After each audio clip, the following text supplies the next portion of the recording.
Hey guys, welcome back to my channel. It's Navadine here. So I know I'm pretty late already with the Kayali release of the wedding collection, but I was on holiday when I got my package sent to me. I'm excited about every release Kayali puts out. So by now you already know our PR box came like this, and then it came with its little booklet. There's Mona and her husband there. Came with this, with the notes and her favorite mixing combos. And then the boxes. I have a lot of thoughts about the wedding silk Santal compared to the wedding velvet Santal. You should know the main notes by now. It's sparkling champagne, white freesia, pink praline, lush nectarine, sandalwood, and sugared musk. I don't have a pretty unboxing for you guys because I've been using this bad boy up, as you can see. I really enjoy this scent. When you love a fragrance, you just love it regardless if it reminds you of something else. The fact of the matter is it's not that other thing. A lot of times we compare perfumes to other perfumes, but one note can make that perfume either really good for someone or turn somebody really off of that perfume. And for me, yes, this does remind me of their Deja Vu White Flower. We're just going to get out their Deja Vu White Flower since I'm going to be talking about it in comparison to this. Yes, I do smell some similarities in this one compared to their Deja Vu White Flower. However, clearly I wear this more. I just started wearing this in the end of July, and I've had this since 2020. This is much stronger than this one. This is definitely sweeter, more potent, and the orange blossom stands out more in this one. Also, this is very white floral heavy. This, I have found that it's been like my mixing fragrance. I spray this on top of almost anything and everything. I actually even wear this one more than their vanilla. I haven't been reaching for my vanilla as much for a while now, probably a year or so, and this would be my vanilla 28. I'm so obsessed with it, like I definitely want to spray it now. It definitely has a sparkly opening to the top, almost fresh, almost green to my nose, like rind of a fruit. And I obviously assume that would be from the sparkling champagne, but that doesn't last long. It kind of just opens with it and then it dissipates very quickly. Fruity touch also, but my nose doesn't pick up what fruit it is. I would have thought it would have been pear because pear is sweet but also kind of fresh to me. It's not pear, but it's nectarine and blackcurrant. My nose doesn't really decipher between the fruits in this perfume, but I do smell a very sugary sweetness as well. And while I was driving and I was wearing this and trying this out, I kept thinking, what is it that it reminds me of? It's so sugary to me. It reminds me of simple syrup. It's like liquidized sugar, if that makes sense. Some people have compared it to pink sugar as well by Aquilina. I get the similarities, but it's still not the same. The nectarine in this reminds me of that juiciness that I get in Eden Juicy Apple. I get that burst of sweet, something juicy and sweet. I would assume the reminiscence to Deja Vu's White Flower is of course because it has that juicy fruit and it has the orange blossom. And orange blossom in fragrances tend to be very potent. If you know what orange blossom smells like, you can't actually miss it in a fragrance. Once you've picked up, okay, that is orange blossom, it's like you will always pick it up in a fragrance. However, this fragrance is just much softer, much easier on the nose. It's very apparent, so when I spray it, I can smell it and it lasts very long on me. I'm not going to give you exact hours or anything, but it definitely lasts hours upon top of hours. I wear it to my night shift, and when I'm like moving around early in the morning before I do handover, it is still apparent to me, but only close to my skin. It does have a sugary sweetness that is similar to the sugary sweetness in their Vanilla Royale Dry Down as well, but still they're completely different fragrances. I actually recently wore it with Valentina Voce Viva, and I kept getting told, oh my gosh, you smell so nice, what are you wearing? Because I have worn that same fragrance around my friend Voce Viva by itself, and I didn't get compliments. But when I went to her house the other day and I had mixed both of them and I was standing in her doorway talking to her, she kept saying, is it you that smells like that? And I was like, What are you talking about? She said, I keep smelling something that smells so good and I keep forgetting to say it to you because we're having a conversation, but you smell really good. What are you wearing? And she has Voce Viva, but she didn't pick that up. So I know it's the mixture of the two that she was smelling that made her say, no, you smell really good. You have to tell me what you're wearing.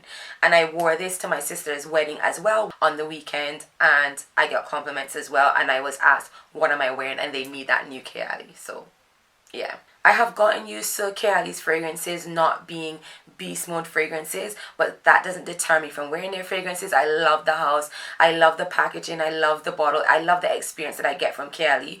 And if they were to ever take me off of their PR list, I would still be such a big fan. I would have enjoyed my time being sent fragrances, and I would still wear their fragrances after. I would purchase every release, as I have been doing, and as I have been doing and repurchasing fragrances that they've sent me. It also definitely gives me vibes of Princess. So if you remember that kind of sugary sweetness in Princess as well, it gives me that kind of vibe, but there's still two different fragrances. Princess actually smells younger compared to this fragrance. The softness of this fragrance reminds me of the softness of Baccarat Rouge, Gentle Fluidity. So of course, this does not smell like those. I'm telling you how soft it is. We by now should have gotten used to the characteristic of the brand itself.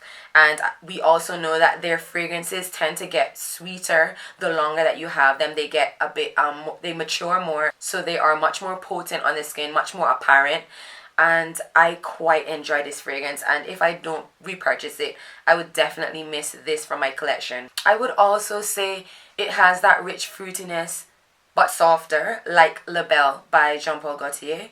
So you know when you smell La Belle, you smell Deja Vu, you pick up that pair like right away.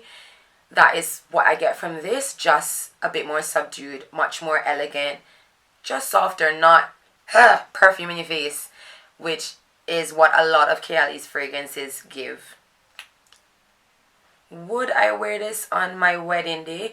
Yes, I would, but as a topper over another fragrance, because I want when I walk down the aisle that it leaves a scent trail, and I'm not sure about the scent trail in this. In comparison to their Vanilla 28 as well, which some people were saying this smells exactly like, I feel as though Vanilla 28 is very oriental and woody, and this is just not that. That one is a little bit more of a spicy vanilla as well to my nose, because this has a fruity take and vanilla doesn't have fruits in it. They're just different to me. Also, Vanilla 28 is brown sugar based and this is white sugar, and you can smell the difference between the two. Just like they taste different to you, yeah, you can smell the difference. I can't really see anyone not liking this unless they're just sensitive to certain notes that give them a headache or make them feel nauseous. Okay, so moving on to the Velvet Santal.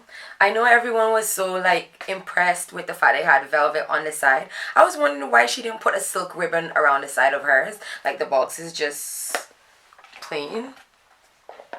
She has a different finish or something around it, but I thought that she could have had a silk ribbon. I don't know. But yeah, I mean, the box is not what determines the fragrance, so it doesn't really matter. But that's the box there. This is my least favorite of the two, and that's interesting to me because I've seen a lot of women on YouTube saying how they love this and they actually preferred this to the other one, and how they both smell so good together. I just have not been enjoying this for myself. I really want to smell this on a guy. I definitely would like to smell this on a guy because I've been appreciating fragrances on men that don't smell like your typical aftershave or smell very citrusy or very strong. I like when men teeter on sweet fragrances, and I love oud on men as well. Definitely does remind me like it has a little cherry note in the top, but it doesn't. I think this is sexy. I definitely smell the sandalwood in this one. It reminds me slightly of Crystal Noir EDT, not because it smells exactly like it, but that vibe that Crystal Noir has in there as well. It's definitely not sweet enough for me to wear. I was not expecting it to be this subdued, but I still would like to smell this on a guy. I would, just for the mere fact that it's not overbearing, and it would just make the guy smell that he smells naturally sexy and masculine without trying. This is one of them, I'm just this smooth. What's it called again? Velvet. Well, makes sense. It literally just smells like a guy that's just smooth and he doesn't have to try too hard. This one doesn't wow me. Doesn't wow me for me, but as I said, maybe on a guy I would think, oh my gosh, oh, come here. It's mostly just a soft, powdery, creamy, woody scent. Do I like them together? They don't do nothing for me. Like everyone been saying, they smell good together. I feel like it makes this one smell a little bit stronger, definitely, even though on its own it's not strong, which is very interesting. And it also brings out that green aspect to it that I was smelling in this one. So together I could wear them, but I figured why waste it when I could like gift it to a man, you know, that I would like to smell it on. But having said all of that, they have an oud collection that came out recently. If you have not seen that video, please go and give my video a watch. I'll tag it in the cards above, because in that collection I definitely think you'll find something sexy for a man. I would say definitely give these a try. I'm only seeing this one at the moment on the Huda Beauty website. Maybe this is there as well, but I didn't look for it. But what I mean is, because in the UK I'm not seeing it being sold anywhere else, whereas before it was in Harrods as well, but it's sold out now in Harrods, and the only place it seems is selling it before it's gone forever is the Huda Beauty website. If you like this video, don't forget to give it a thumbs up and leave a comment down below like what you've been thinking about it, and I'll see you in my next video. Bye.